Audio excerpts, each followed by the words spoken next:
On peut se poser une question. Qu'est-ce que signifie être assisté par beaucoup de gens au lieu de travailler tout seul pour réaliser son œuvre?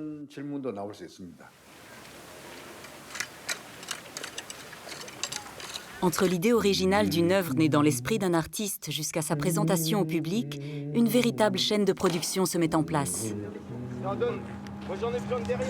En coulisses, des hommes et des femmes mettent leur technique et leur savoir-faire au service des artistes.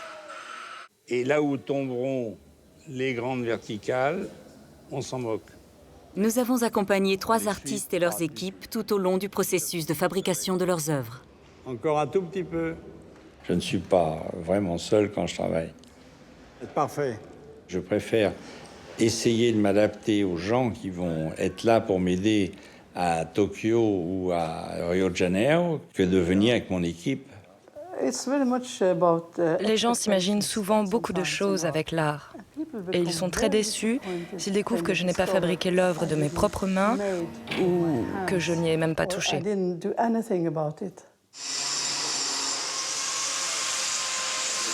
gars, vous venez autour là.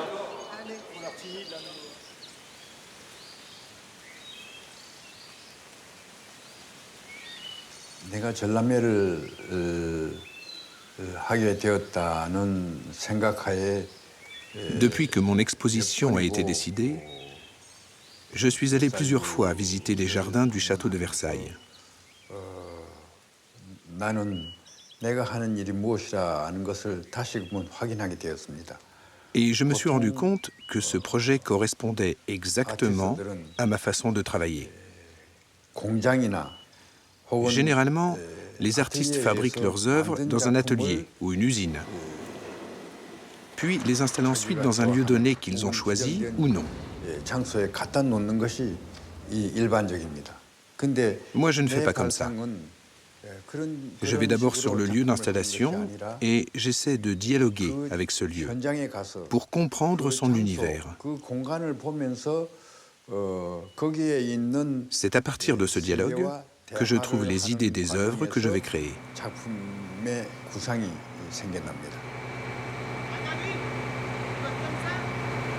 L'art, qui est une des dernières aventures qui nous soit proposée collectivement, doit nous confronter à un inattendu qui nous ouvre de nouveaux territoires. Et c'est les artistes qui nous amènent la possibilité de partager cette aventure, la plus pure peut-être que l'on peut vivre aujourd'hui.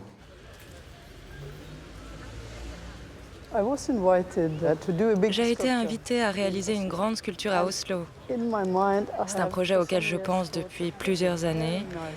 La création d'une immense tête de poupée dans une matière traditionnelle très conventionnelle, comme le bronze, qui renvoie aux Grecs et aux Romains, et qui fait référence aux grands classiques.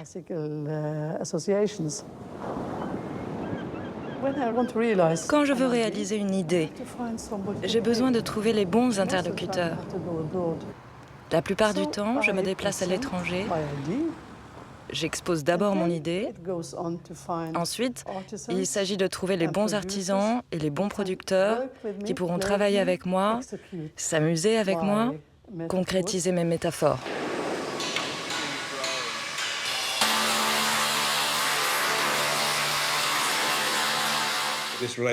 Cette relation est importante parce que nous sommes les facilitateurs et non les créateurs. Nous faisons peut-être un travail créatif, mais qui ne l'est pas vraiment non plus. C'est autre chose.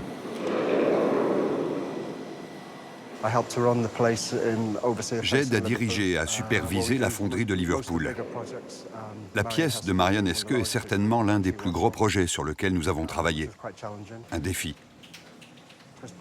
Chris Butler et Chris Jones suivent toutes les étapes du projet, l'aspect financier et aussi toutes les questions que peut se poser Marian Esque. Vous voyez ce que ça donne? Comme ce bronze clair ici. Ça va être aussi clair. Plutôt comme ça, disons. Mais alors ça va ressembler à du cuivre. Il faut garder l'aspect du bronze. Et par la suite, ça va noircir. Pour cette œuvre, on a travaillé à partir d'une petite tête fournie par l'artiste. Les moules en résine ont été faits dans notre atelier de Landrider. Concrètement, mon travail consiste à fabriquer les moules. Je recrée l'original dans sa version en résine. Cette copie en résine est toujours vérifiée par l'artiste. de même que toutes les étapes de fabrication qui sont faites en étroite collaboration avec les artistes. Puis nous commençons à façonner ces moules en résine et quand l'artiste découvre le résultat, il est un peu choqué. Son travail n'est plus le même. Une partie meurt, réellement. Mais c'est en retravaillant cette résine que nous lui redonnons une autre vie. L'œuvre renaît.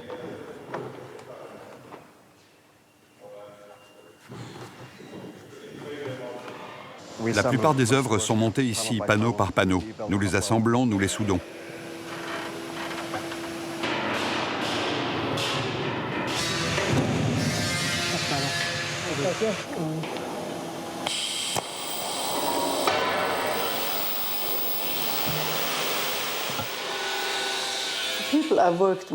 Je dois toujours établir une relation de confiance mutuelle avec les gens avec qui je travaille. C'est pourquoi il me faut des personnes avec qui une confiance totale est possible.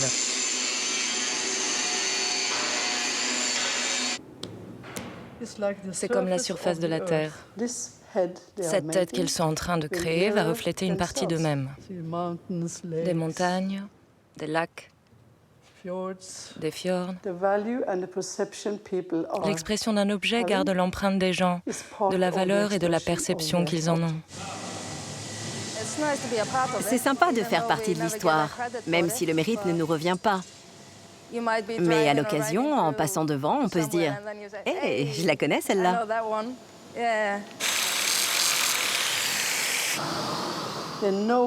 Ils connaissent et ils comprennent une matière authentique, qu'ils travaillent à l'ancienne. Et j'aime collaborer avec des gens comme eux. On creuse toutes les lignes en premier ou on s'occupe d'abord de traiter les panneaux? Je pense que ce qu'il faut faire, c'est se concentrer sur les lignes qu'on veut avoir, qu'elles soient belles, bien incurvées. Globalement, une exposition ou une production d'œuvres, c'est toujours une aventure collective. Soit l'artiste est tout seul dans son atelier, il fait son travail dans l'atelier, et puis un beau jour, ça sort de l'atelier. Soit si on est dans une œuvre plus importante, qui demande des matériaux plus lourds, différents, c'est une aventure collective toujours.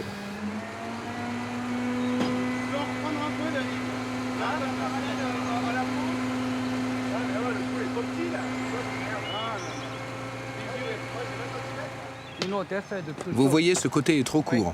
Si on gagne.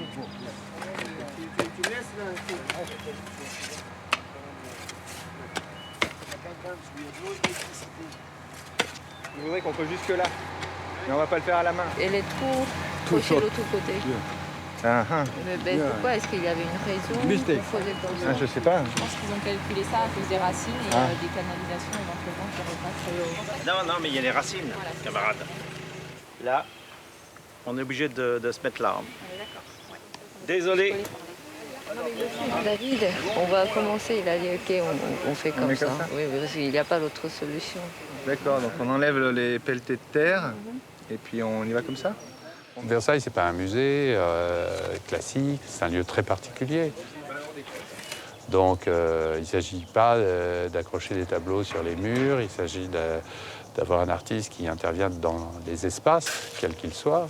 Et donc, Liu Fan, qui est un sculpteur, qui est déjà intervenu en extérieur dans différents lieux, semblait un artiste qui avait un type d'œuvre qui pouvait dialoguer, se fondre, au bon sens du terme, dans les espaces de ces jardins tellement dessinés, tellement présents, tellement forts que sont les jardins de Versailles.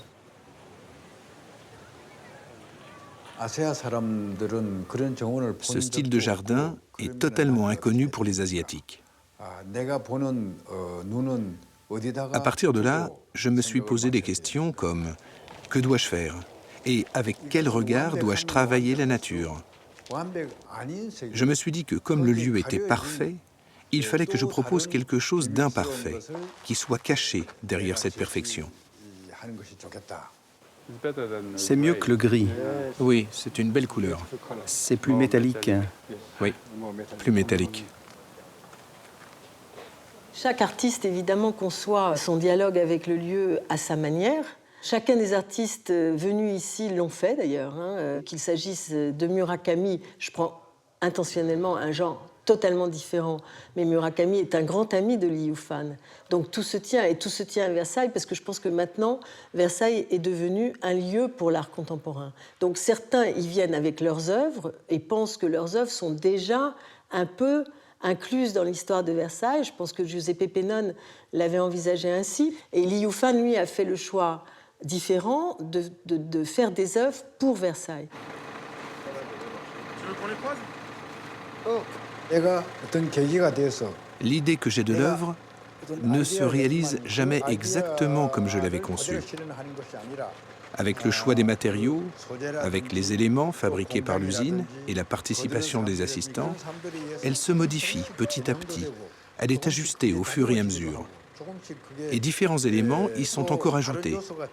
C'est comme cela que l'œuvre finale voit le jour.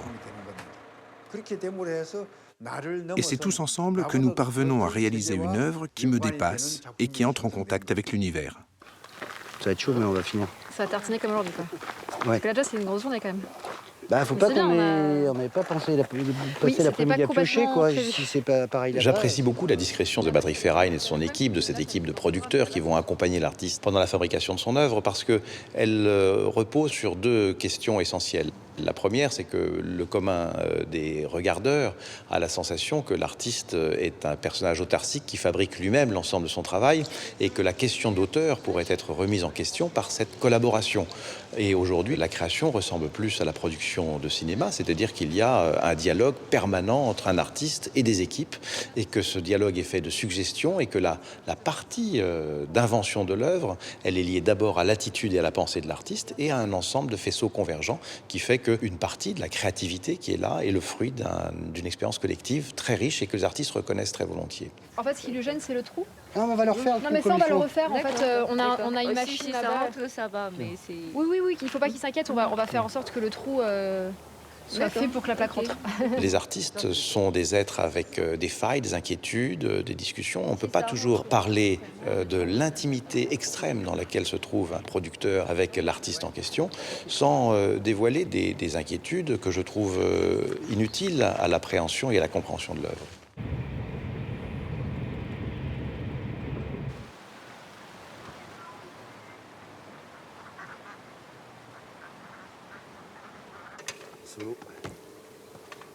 J'ai travaillé avec lui en fait à l'IAC il y a presque une vingtaine d'années quand il a fait les cabanes éclatées à Villeurbanne. Et donc il y avait des soucis de collage de bandes qui venaient de Paris et qui tenaient pas. Et donc je suis arrivé, comme moi j'étais à Lyon, à lui présenter, à lui proposer des produits qui fonctionnaient. Et c'est un adhésif transparent coloré qui a un aspect permanent. C'est-à-dire que pour les œuvres permanentes, il n'y a pas de souci puisqu'il a une durabilité assez importante. Par contre, là, on les contre-colle en fait sur un adhésif super enlevable qui permet après de démonter très rapidement sans avoir de soucis de traces de colle, de choses comme ça sur le vitrage. Si éventuellement, moi, je me trompe quand je vous les positionne dans les... Ouais, faut qu'on regarde ce qu'on fait quand même. Voilà. Nous avons invité Daniel Buren à venir voir le musée qu'il connaissait, mais à le regarder dans la perspective d'y créer une œuvre. Une œuvre bien sûr in situ, puisque c'est le principe du travail de Daniel Buren, d'intervenir dans un lieu, dans une architecture, à partir de celle-ci, et de proposer une réponse à ce que l'architecture lui suggère. Fais un essai avec l'eau, hein, et puis emmène là par contre un des trucs, des bidons de savon. Et... In situ, pour moi, c'est, je dirais, très restreint et très spécifique. Ça veut vraiment surtout dire que c'est un travail qui est fait sur place, qui est fait pour cette place, qui ne pourrait pas exister sans le lieu qu'il a vu se construire ou qui a permis qu'il se fasse, et qui est toujours lié à ce lieu, et lié à ce lieu définitivement. Donc ce définitif, ça peut être 3 minutes, ou ça peut être 30 ans, voire plus. Là, je travaille depuis une vingtaine d'années maintenant, où je lui fabrique surtout ces bandes de 8-7 en adhésif, voilà, qui ont un intérêt pour un collage pertinent, quoi. Voilà. Ça, c'est la grille qui est là, qui vient exactement là où elle devrait être, c'est-à-dire, en fait, au-dessus de ça, et aligné à ça. Voilà, bah c'est comme je l'ai positionné, là, voilà. Voilà, c'est ça. C'est évidemment aussi très confortable, mais dans un sens extrêmement positif, de travailler avec une équipe où on sait que telle chose est bien comprise et que je peux passer à autre chose parce qu'ils savent tellement bien le faire et comme on s'est entendu de le faire, que j'ai même à la limite pas besoin d'aller ni me faire du souci, ni vérifier, sauf quand tout est fini parce que ça marche bien. Et d'ailleurs, en général, avec cette équipe avec qui je travaille depuis une quinzaine d'années, je fais des choses plus compliquées que lorsque je travaille avec des gens que je ne connais pas du tout. Au fond, les entreprises qui travaillent dans ce champ-là sont des entreprises qui ont choisi comme spécialité d'avoir une réaction à une question qu'on leur avait jamais posée et à essayer de reconsidérer complètement l'ensemble des moyens et des réponses techniques qu'on a habituellement. Et les artistes adorent ça. C'est stupéfiant que Li Yufan puisse dialoguer avec les pierres. Il a expliqué son projet en entier et il a dit « Vous pensez qu'en Italie, on peut trouver des rochers de cette taille parce que toutes celles que nous avons trouvées jusque-là ne sont pas plus grandes que cela. » La vérité, c'est qu'il a escaladé cette montagne de rochers comme un jeune homme. Et parfois, c'était très dangereux. On avait l'impression qu'il volait au sommet des rochers. Il marchait. Il avait vraiment l'air de dialoguer avec les pierres. Celle-là pourrait m'intéresser, celle-là aussi, et celle-ci. Vous pouvez me les envoyer? Et c'est ce que nous avons fait. Non, non, attends. Il faut qu'il fasse 2 manœuvres pour y arriver. Les matériaux que j'utilise habituellement sont la pierre, qui représente la nature, et la plaque de fer, symbole de la société industrialisée.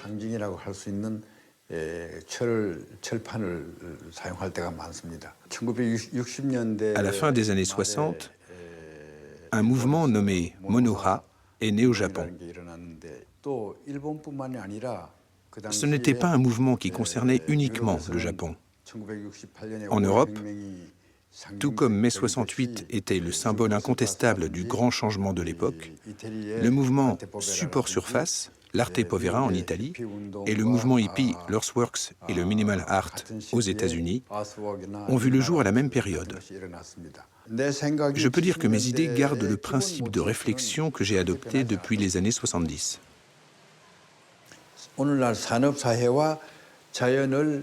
En reliant la société industrialisée à la nature, ou en créant un dialogue entre elles, je propose un moment et des occasions de réflexion sur le passé ou sur le futur. Quand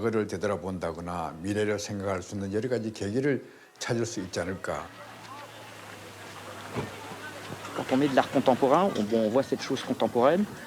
Peut-être que les jeunes y sont plus sensibles, mais après, je pense, à mon avis, en tant qu'individu, ils vont s'interroger sur l'histoire. Enfin, ça peut les amener à se poser des questions. Je pense que c'est fait pour ça. Enfin, c'est faire cette relation et puis se pencher aussi sur l'histoire. Voir les artistes, on peut contempler aussi bien la statuaire qui nous entoure, s'interroger. Enfin, voilà. Et en même temps, à l'époque, tous ces artistes qu'a fait travailler le roi Louis XIV, c'était les contemporains de l'époque. Et voilà, donc voilà le lien avec... avec les artistes d'aujourd'hui. On a la chance de travailler avec d'autres artistes année après année, mais le point de départ important, c'était donc l'œuvre réalisée avec Jeff Koons, le Speed Rocker, il y a environ, je ne sais plus, 2008, je crois. Voilà, c'est ça. Et on a été très contents de mettre en relation, on va dire, notre métier. On avait la sensation de participer à la création, même si nous ne sommes pas les créateurs, mais on avait l'impression de participer à cette... Enfin, c'était plus qu'une participation à cette création, puisqu'en même temps, on pouvait, tous nos gestes de jardinier, on les a accomplis aussi sur cette œuvre, puisque c'était le jeu des couleurs, le travail de la plante, tout ça, tout ce travail de vrai jardinier, et en même temps, c'était une œuvre, on garde un bon souvenir, c'était fabuleux. Je pense que c'est un petit peu mon cas, mais même mes collègues de travail, on est sensible. Même moi, je sais que j'ai toujours été sensible, mais maintenant, on n'hésite pas à aller voir une exposition. Enfin, on commence peut-être à comprendre... après, on le reçoit, recevoir l'art, c'est une notion un petit peu subjective, mais on y est plus. Enfin, moi, je suis plus sensible. Je pense que les gens qui travaillent pour la confection d'une œuvre, ça m'a frappé sur à peu près tous les chantiers que j'ai pu faire, sont incroyablement, comment dire, on peut dire heureux de faire ce qu'ils sont en train de faire. Et j'ai vu ça, évidemment, avec ceux qui en font plus ou moins leur métier, donc Patrick Ferragne et son équipe, qui sont d'ailleurs très souvent des artistes qui font ça pour gagner leur vie. Mais ils ont un vrai plaisir aussi à faire ça, parce qu'en plus, ils apprennent des choses pour eux-mêmes dont ils vont peut-être se servir un de ces jours. Il y a vraiment là un plaisir pour celui qui a travaillé avec eux, si on parle de l'artiste, qui est assez sympathique, parce qu'on s'aperçoit qu'ils partent pas de là en se disant « quel cauchemar, on a travaillé 3 mois sur ce truc-là et on comprend rien », etc. C'est tout le contraire.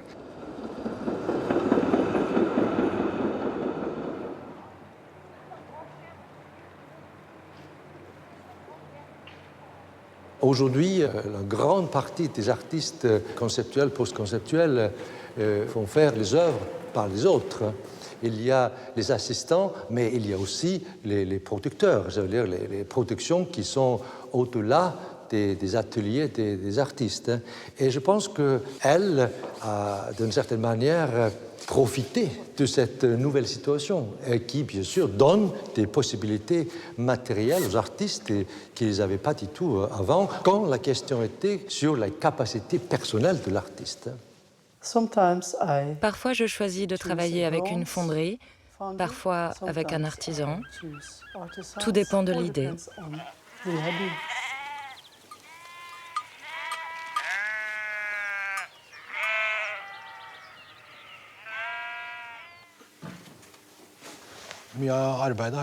J'ai passé beaucoup de temps à trouver le bon matériel et contacté de nombreux fournisseurs pour trouver ce que Marianne préférait.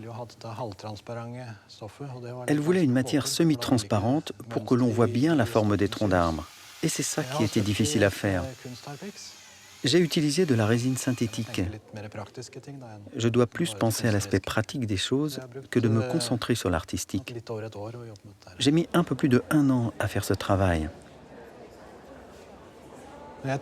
Je pense tout le temps à la qualité qui doit être la meilleure, pour que rien ne se casse si quelqu'un y touche, que rien ne tombe.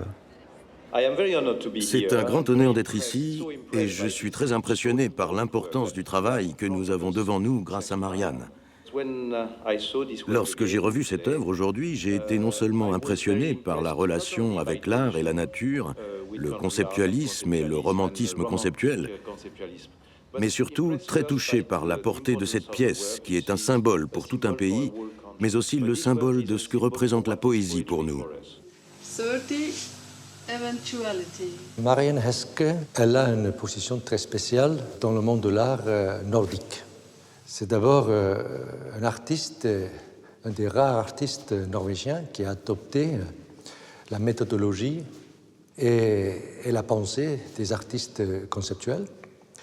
Mais quand même, elle n'a jamais été aussi rationnelle et aussi dogmatique comme ses collègues internationaux.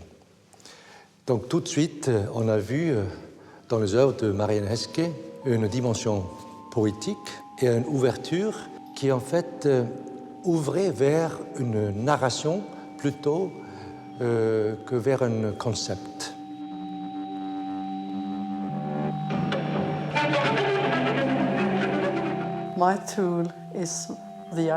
L'idée est mon outil de travail et à partir de cet outil, je choisis d'autres outils.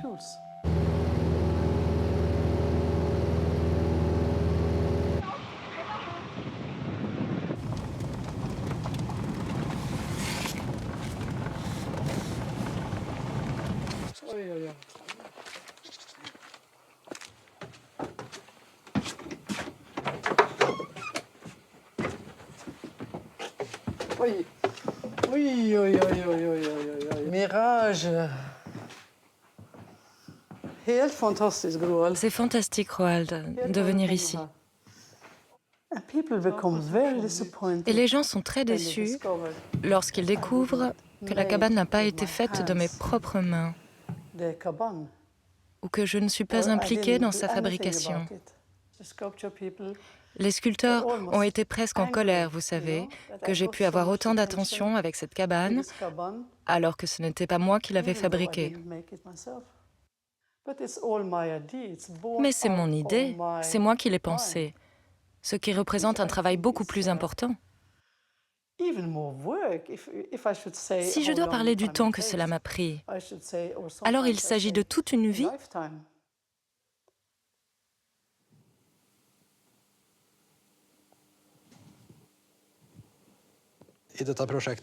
Dans ce projet, je me considère uniquement comme un ouvrier.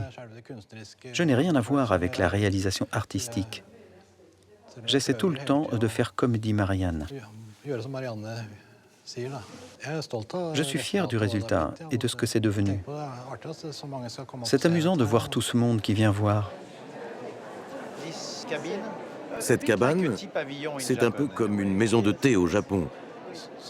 Elle évoque à la fois la vie simple et la perfection de cette simplicité. Oui, c'est ça. Mais il ne faut pas oublier la dimension magique. Et je veux que la cabane fabriquée dans cette nouvelle matière véhicule une nouvelle expression de cette magie. Oui. C'est à la fois autre chose, tout en restant la même chose. Lorsque vous parlez de magie, vous voulez dire la force que l'art donne à la cabane? Oui, avec la pensée. On a pris l'habitude de considérer l'œuvre d'art uniquement du point de vue de l'inspiration, comme le résultat d'une inspiration, et on a oublié qu'elle était en réalité le fruit d'un écosystème créatif qui faisait intervenir des hommes et des femmes qui, avec l'artiste, allaient l'aider à faire passer l'idée initiale au statut de produit fini, présentable au public.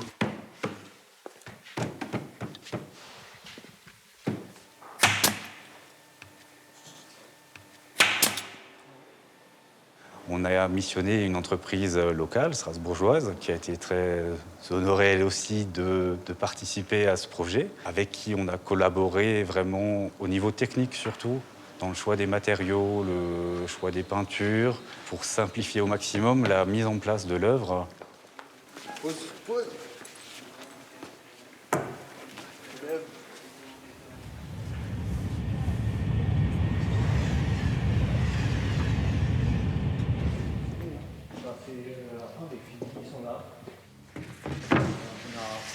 Comme c'était trop délicat de le faire après, on a pensé à la toupie et là on donne un coup de papier de verre, on a rendu le tout. Ah oui, oui, pour les cubes, ça me semblait important que les angles soient tous des angles non aigus, parce que les cubes pour enfants, ce sont des choses qui sont, tout cube qu'il soit, c'est un peu rond. Alors là, la première tour, la laisse.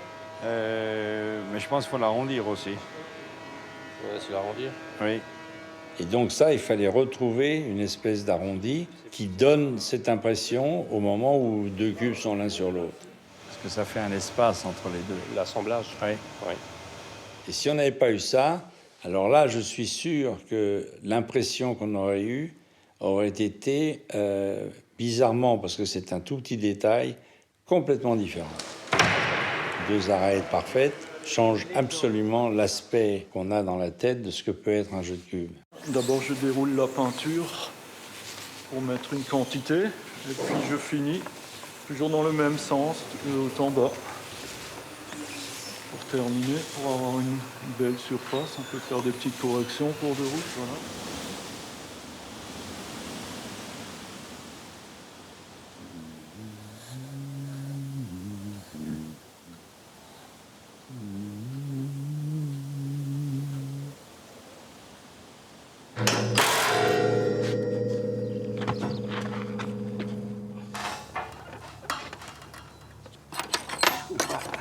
Non, faut que tu chopes un mille. Ouais, déjà, c'est pas mal. Reprends-toi, là. Ouais.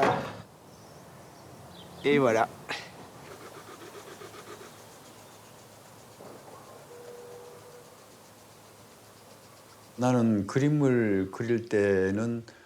Quand je peins, j'utilise des toiles et des peintures fabriquées en usine. J'ai donc besoin d'être assisté.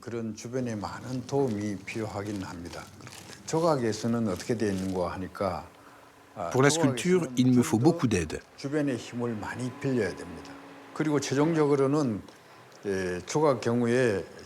En principe, pour la sculpture, soit les œuvres ont de grandes dimensions, soit elles demandent une technique particulière, ou encore elles demandent une main-d'œuvre importante. En tout cas, il y a beaucoup d'éléments que je ne peux pas résoudre tout seul. Je n'ai jamais songé à réaliser mon œuvre uniquement par mes propres moyens. Ce sont les artistes modernistes qui travaillaient de cette manière. Les artistes contemporains de ce point de vue-là renouent avec une tradition très ancienne, on peut dire immémoriale dans l'histoire de l'art, qui est cette participation collective absolument nécessaire à la réalisation des œuvres.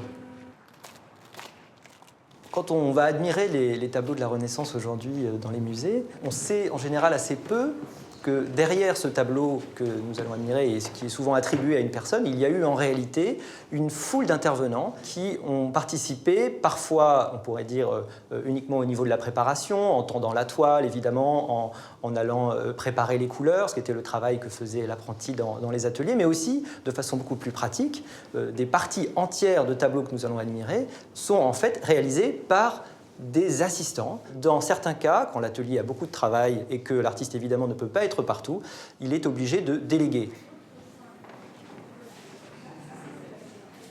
Tout le monde sait que des très grands artistes, surtout ceux qui avaient du succès, avaient des ateliers avec de nombreux assistants et qu'ils passaient dans l'atelier pour voir si celui qui faisait les nuages, c'était bien. Puis il y en a un autre qui est spécialisé dans les feuilles, et puis un autre dans les herbes, et puis un autre dans la terre. Et que le maître de l'atelier venait parfois juste mettre son nom ou venait terminer quelque chose de très spécial dans le visage de je sais pas qui. Donc on connaît ça, on connaît très très bien. Il n'y a pas de morale dans cette histoire et il n'y a pas d'impossibilité. Pour les rebords en terre, il voudrait que ça soit moins symétrique, moins parfait. D'accord. Il faudra que tu passes pour qu'il dise exactement ce qu'il veut. 17h ou quoi ? Je lui dirai 17h dans ces cas-là. Nous, on va mettre le rocher en début d'après-midi, ensuite il va finir de peindre. Oui, et à la limite, je t'appelle et quand on y retourne, il faut que tu dises exactement ce que tu veux. Moi, je joue le rôle du conducteur, du guide.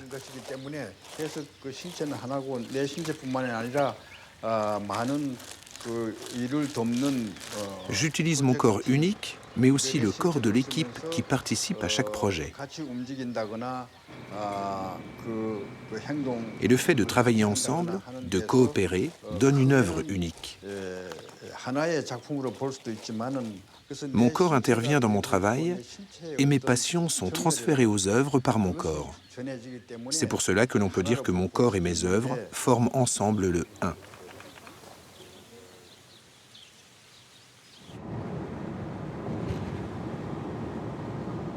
Une artiste comme Marianne Eske avait peut-être déjà réalisé une pièce ou deux en bronze, mais elle n'a jamais eu de sculpture monumentale faite en bronze.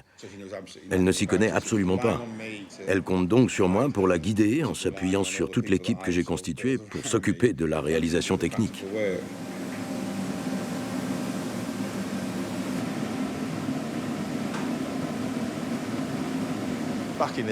Dans le passé, la plupart des artistes réalisaient eux-mêmes leurs statues en bronze, mais ça a évolué comme le reste. C'est plus simple d'avoir quelqu'un de spécialisé dans le moulage du bronze, ce qui permet de vous concentrer sur votre travail de sculpteur.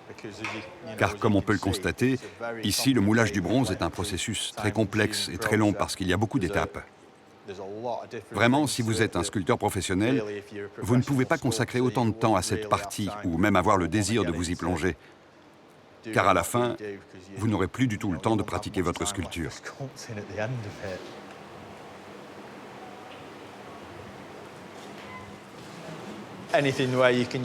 La plupart de ce qu'on peut faire à la main est calculé par ordinateur maintenant, ce qui est très bien. Je n'ai absolument rien contre ce principe.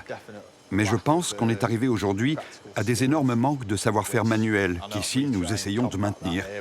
Mais bon, on ne peut pas sauver la planète non plus. Je suis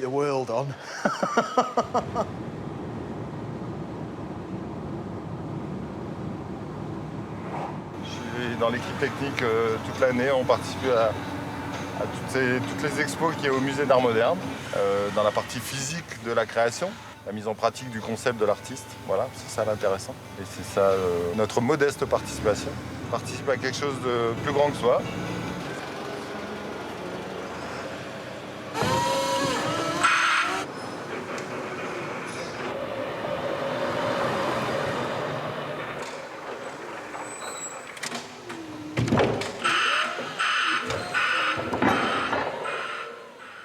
avant que Buren arrive, on fait les marquages au sol pour les différents éléments suivant les plans.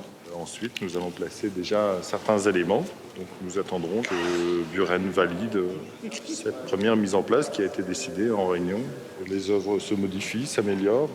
L'artiste est inspiré par le lieu, par les éléments techniques.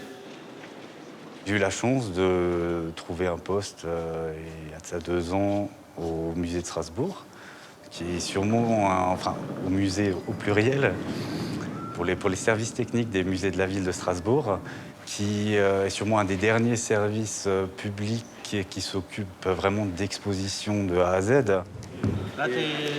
Ouais, un peu en retrait. Encore un peu?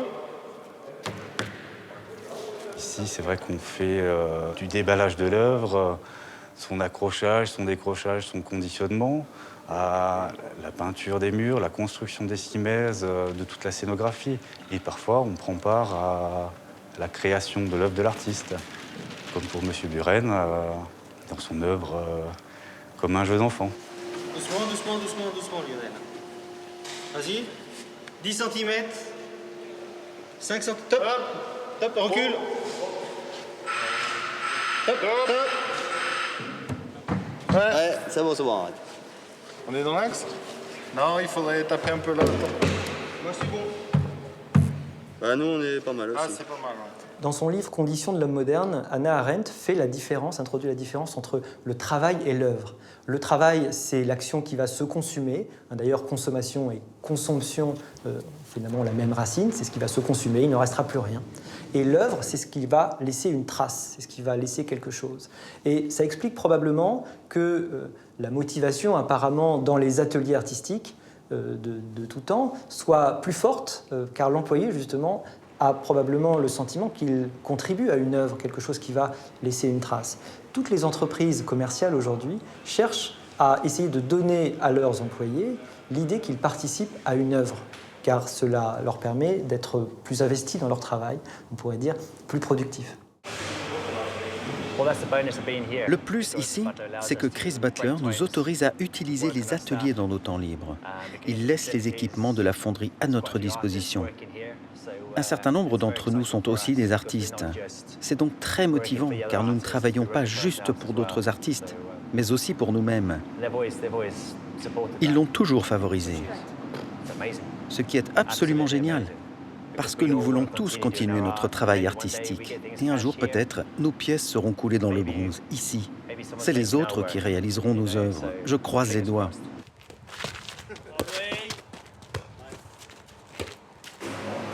Le problème de la répartition de la valeur ajoutée entre les employés, on pourrait dire les actionnaires ou le dirigeant, est un problème qui a toujours existé dans les entreprises. Cette lutte autour de la répartition de la valeur, dont Marx parle, entre la répartition entre la rémunération du capital et du travail, existe aussi, on pourrait dire, dans l'œuvre d'art. Si des artistes estiment avoir une contribution importante à la production artistique, ils peuvent se sentir vexés de ne pas en recueillir les fruits. Mais vous avez aussi des gens qui peuvent vivre la production artistique comme effectivement étant de simples employés et peuvent être contents de toucher une somme fixe pour leur production.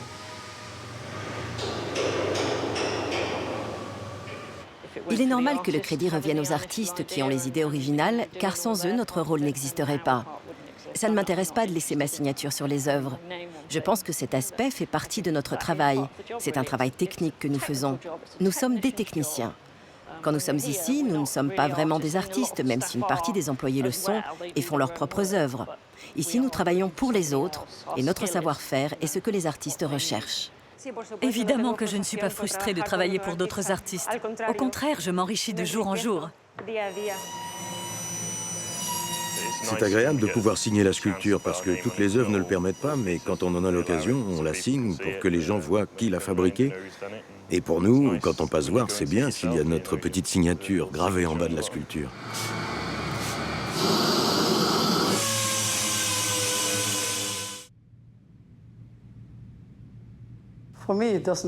Pour moi, ça n'a aucune importance de savoir qui a fabriqué l'objet. Ce qui compte, c'est la qualité de l'objet, pas celui qui l'a fait. Ce n'est pas une compétition.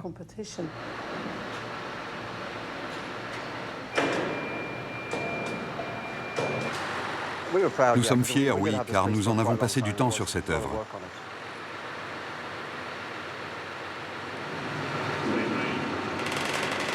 C'était une belle expérience de la voir prendre forme, et c'est une grande satisfaction de la voir sortir de l'atelier.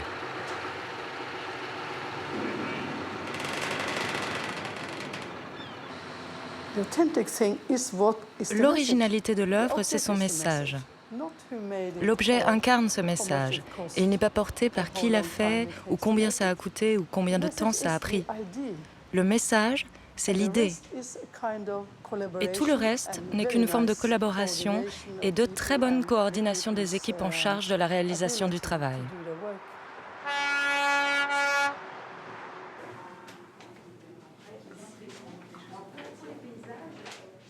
La question de l'authenticité d'une œuvre est devenue pour nous fondamentale. On veut savoir qui a fait quelle œuvre. Et en réalité, à la Renaissance, c'était une question qui ne se posait pas, car on savait parfaitement qu'un travail qui était commandé à un grand maître allait probablement être réalisé par un assistant.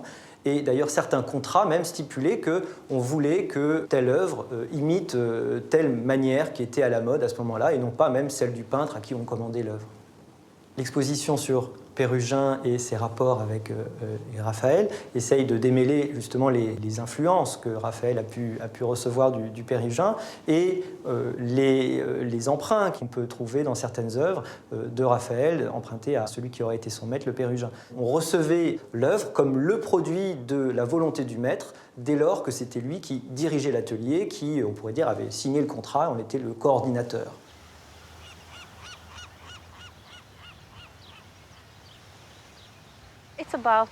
Il s'agit d'un programme appelé Sculpture Stop. L'objectif du projet est d'offrir aux gens des œuvres extraordinaires. Ce que nous faisons, c'est inviter des artistes connus dans le monde entier à venir en Norvège réaliser leurs projets pour les municipalités. L'artiste choisit son lieu, réalise une maquette et ensuite nous demandons aux municipalités si elles acceptent notre offre ou pas. Et personne ne refuse, bien sûr.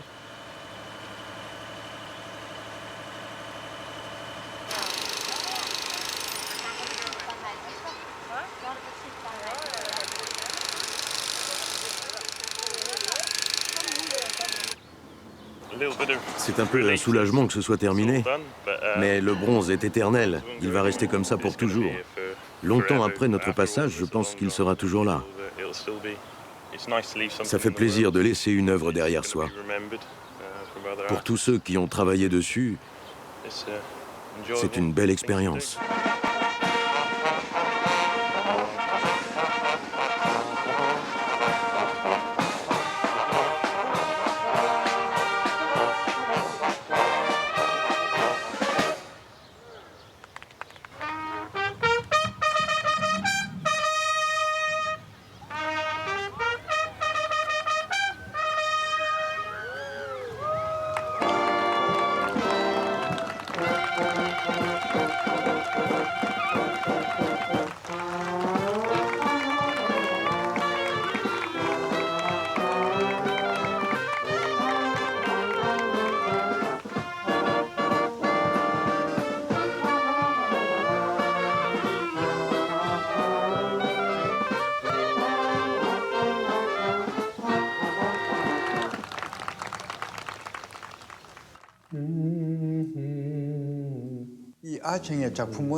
Quand j'étais jeune, alors que je me promenais à la campagne au Japon, j'ai vu un arc-en-ciel qui enjambait un long chemin.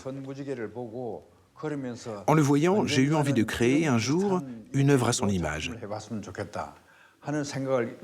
Puis j'ai complètement oublié cette idée. Et en regardant l'allée qui s'étire jusqu'au grand canal du château, je me suis rappelé cet événement. Et je me suis dit que c'était l'endroit idéal où dresser une arche qui allait transformer l'espace et le paysage. La grosse opération aujourd'hui, c'est de lever l'arche. Donc c'est vraiment ça la mission d'aujourd'hui. Ensuite, on va commencer à remblayer la tranchée et à préparer le terrain pour la suite. C'est-à-dire demain, on installe les rochers sur les côtés de l'arche. Et vendredi, on installe les 2 tôles au sol sous l'arche. On va voir ce qui se passe là-bas.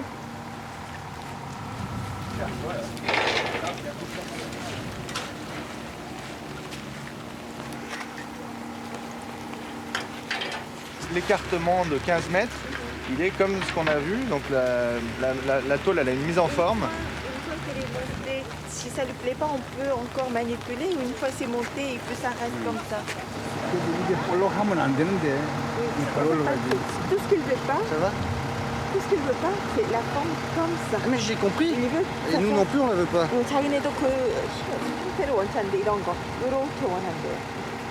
D'après les calculs, ça fait pas ça. Ça fait vraiment ce qu'il veut. Donc entre les calculs et la réalité, eh ben, on va le savoir. On va le savoir dans quelques instants. The big moment.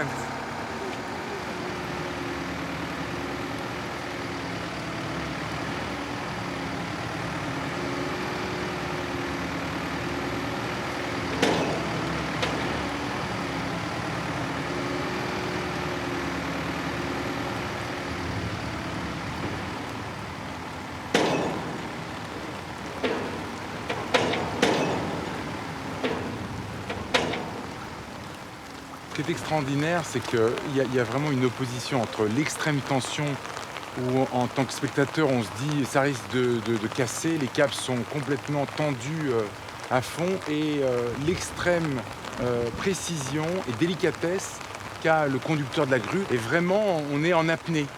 Et là, j'ai un vrai ouf de soulagement.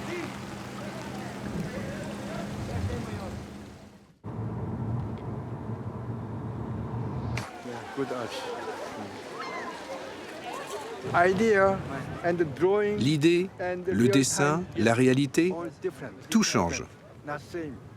Ce n'est pas la même chose du tout. Là, c'est le vrai projet.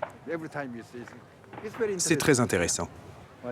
Les matériaux, le lieu, l'espace, tout est lié. C'est vraiment important. Je suis épuisé.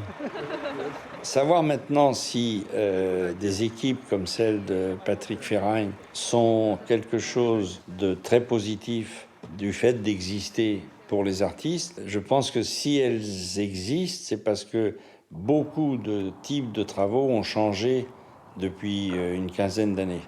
Alors ça fait une espèce de boule de neige, et après l'interaction se fait dans les deux sens. Si on sait que des gens comme ça existent, on va les solliciter aussi.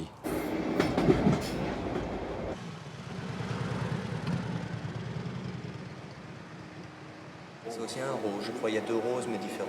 Donc le numéro 7.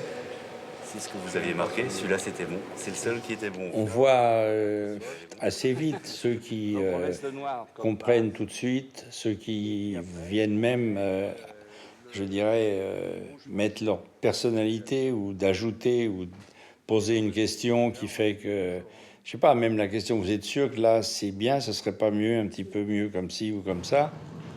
Non, là, je pense que là, il n'y a rien à toucher. Simplement, les seules choses à toucher par rapport au plan... On a vu peut-être une fois, nous.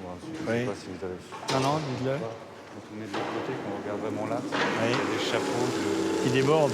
Oui, j'ai vu. En biais, ça fait rien, mais ici, dans l'axe, c'est là où ça sort de 11 cm. Si on s'aperçoit qu'en plus, la personne a raison, alors on va pouvoir s'appuyer plus, même si ça dure seulement 8 jours, sur cette personne-là, parce qu'on sait qu'elle a bien compris que c'est plutôt comme ça qu'il faut faire qu'autrement. Mais ça fait partie, alors vraiment, du in situ tel que je l'entends. C'est ça qui permet de pouvoir aussi, non pas peut-être innover, mais ça permet de pouvoir faire que telle exposition et un mois après telle autre, elle va être plus ou moins contrôlée par des gens qui vont mettre leur marque d'une autre façon. Attendez, on va peut-être plutôt mettre celui-là à la place de l'orange qui est là. Et l'orange, on va le mettre là.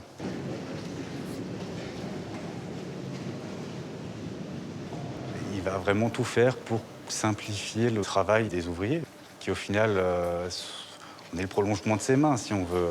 Et on a vraiment une collaboration qui était très, pas fusionnelle, loin de là, mais très poussée.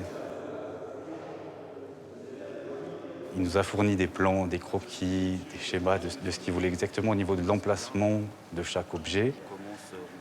Et grâce à ça, on a pu avancer très vite et à son arrivée, une journée et demie, on a pu terminer le montage de l'exposition et puis passer aux petites finitions et tout ce qui s'ensuit. Faire toute une exposition comme ça, l'énergie qu'elle demande et le travail qui est fait, le risque qui est pris, etc., en donnant tellement peu de chance à ce qu'on puisse vendre quoi que ce soit, ça c'est très critique. Et alors aujourd'hui, je pense que c'est encore plus critique qu'il y a 40 ans.